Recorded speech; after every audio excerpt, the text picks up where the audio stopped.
Bonjour, j'aimerais vous parler, je vous ai parlé dans la dernière vidéo en fait de la relation de couple et des bénéfices que cela pouvait apporter si on arrivait à dépasser notre zone d'inconfort. Et j'aimerais donc par rapport à cela également aborder le point où la relation, quoi qu'on ait pu faire, finit par s'arrêter pour des raisons qui sont que chacun doit continuer sa vie et que d'une certaine façon cette relation elle a apporté ce qu'elle devait apporter et que maintenant les choses font que chacun doit continuer sa vie en fonction de son évolution personnelle, etc. Et je voulais aborder ce sujet-là parce que en fait tout n'est pas blanc et tout n'est pas noir, hein. Il y a aussi des nuances. Et à partir du moment où il y a des nuances, eh bien, il faut tenir compte du fait que les personnes, donc, elles peuvent faire le maximum pour pouvoir préserver une relation, l'entretenir, la faire évoluer, etc. Et bien souvent, c'est un travail qu'on peut faire soi-même, pour soi et pour l'autre, mais on ne peut pas demander à l'autre de faire également le même travail, donc c'est pas toujours évident, et c'est toujours aussi une question de longueur d'onde et de timing. Bien souvent le timing n'est pas le même pour l'un et pour l'autre, et c'est ce qui fait la difficulté d'une relation. Donc savoir s'adapter à l'autre, c'est quelque chose de très difficile, mais de tout aussi intéressant pour sa propre évolution personnelle. Mais en même temps, même si on fait tout pour s'adapter à l'autre, l'autre quelquefois ne veut pas s'adapter à nous-mêmes. Et c'est ce qui fait que la relation, à un moment donné, peut s'arrêter. Quoi qu'il en soit, la question n'est pas de se poser si on a eu tort ou si on a eu raison dans une relation, parce que dans une relation, on est deux. Donc il n'y a pas lieu de se poser ce type de questions-là, mais ce qui est important de se poser comme question, c'est est-ce que cette relation m'a apporté quelque chose, et est-ce que dans cette relation j'ai pu apporter quelque chose également à ma conjointe ou à mon conjoint. Et c'est là où on a une vision un peu plus mature de la relation à l'autre. Et c'est à partir de là où on peut également arriver à être plus dans la construction que dans la destruction programmée, qui malheureusement n'est ni plus ni moins que le produit ou le fruit d'un mal-être et d'une souffrance difficile à gérer pour la personne concernée ou pour les personnes concernées. Donc en fait, comment faire pour arriver à sortir grandi donc, de cette relation-là, surtout d'une relation qui s'arrête. Voilà, donc sortir grandi, c'est d'abord, à mon humble avis, un moyen de sortir de cette souffrance déjà. Parce qu'à partir du moment où on a une souffrance, alors cette souffrance, elle cache un problème qu'on n'a pas réglé. Donc comment faire pour arriver à régler un problème lié à cette souffrance? Alors comment faire pour faire en sorte de ne plus être dans cette souffrance, donc de régler ce qu'il y a à régler pour se libérer de cette souffrance? Parce qu'on ne peut pas sortir grandi d'une relation à l'autre si on reste dans cette souffrance-là. Alors effectivement, ça peut être un travail de développement personnel, un travail thérapeutique, un travail... on peut faire différents types de travail, c'est vrai, effectivement. Mais le meilleur travail que l'on puisse faire avant d'en arriver là, c'est de se poser les bonnes questions, c'est de savoir qu'on est responsable dans la communication à 100% vis-à-vis de l'autre,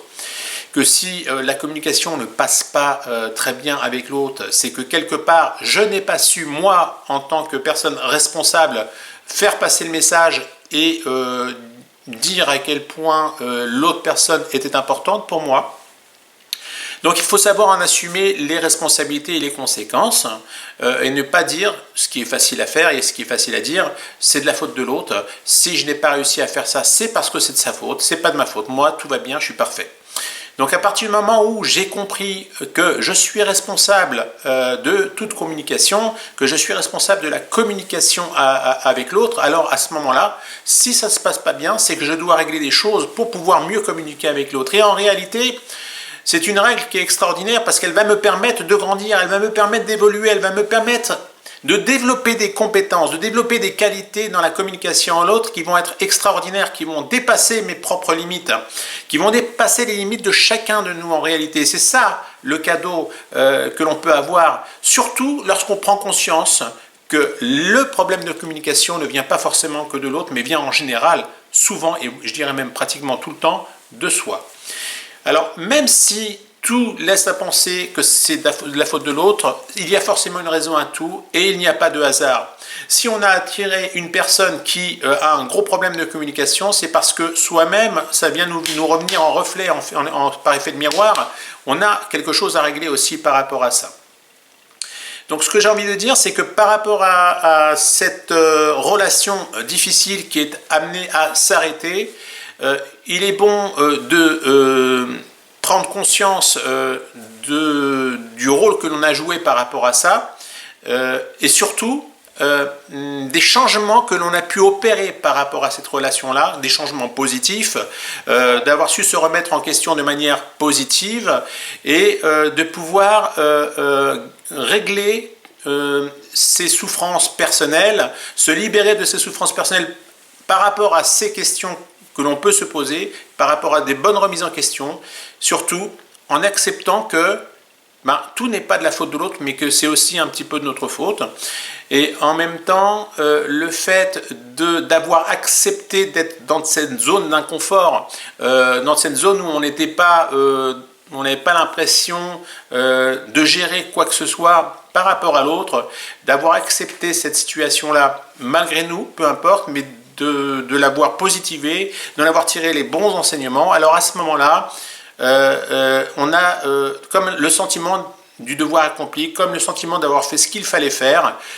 sans pour autant dire que c'est de la faute de l'autre ou que c'est de sa faute, ou que c'est de notre propre faute en fait en réalité, mais simplement de se dire, on a fait ce qu'il y avait à faire, qu'on ait eu tort ou qu'on n'ait pas eu tort tout le long de la relation, mais jusqu'au bout on a fait ce qu'il fallait faire pour rattraper, pour construire et pas pour détruire. Alors même si il y a eu des moments où on a été peut-être un peu autodestructeur, où on a justement été autodestructeur juste par rapport à la souffrance que l'on peut avoir vis-à-vis de cette relation, vis-à-vis de ce que cela peut nous rappeler par rapport à notre passé, par rapport à notre chemin de vie, eh bien l'intérêt de toute relation, c'est d'en faire un outil, un levier, comme j'aime bien le dire, pour régler ses souffrances, pour régler ses problèmes liés à son passé, à son enfance ou à son chemin de vie, et surtout donc sortir beaucoup plus fort par rapport à ces zones d'ombre, par rapport à ces zones de faiblesse, sortir beaucoup plus fort par rapport à tout ça, et sortir donc avec une richesse avec de formidables enseignements qui nous permettra pour la prochaine relation d'être vraiment celui qu'on aurait voulu être dans la relation précédente, mais que nous n'avons pas pu être justement parce que nous avions des choses à régler et que nous avons pu régler grâce justement à cette relation-là. L'objectif étant le bonheur, d'être heureux et d'être stable. Peu importe si nous n'avons pas été stables dans le passé, peu importe si nous avons eu des souffrances et nous avons été destructeurs entre guillemets dans le passé, peu importe les erreurs que nous avons pu faire dans le passé, l'essentiel c'est d'en tirer les bons enseignements, d'avancer, d'évoluer et d'être une autre personne pour la nouvelle relation, une personne qui a su régler ce qu'elle devait régler pour pouvoir entamer, démarrer une relation beaucoup plus solide, beaucoup plus constructive, etc. Il faut savoir également qu'on ne peut pas juger l'autre parce que chaque instant on peut changer, à chaque moment on peut être différent, à chaque moment on peut évoluer. Donc le Jacques d'aujourd'hui n'est pas le même que le Jacques d'il y a 5 minutes ou il y a quelques instants. Et le Jacques de demain sera une autre personne que celui qui est en train de parler là devant cette vidéo, devant cette caméra là. Voilà, donc j'espère que ça va vous donner quelques éléments de réflexion et surtout plutôt, je dirais, que ça va vous ouvrir quelques portes nécessaires pour vous permettre de voir différemment ce type de relation qui aura été en apparence négative parce qu'elle s'est arrêtée pour une raison bien précise, mais qui, en regardant derrière tout ça, est une formidable opportunité pour vous permettre de découvrir autre chose de bien plus grand et de bien plus puissant qui se cachait derrière cette relation qui, en fait, en réalité, aura servi simplement de tremplin pour une plus belle relation à venir. Je vous souhaite une belle journée.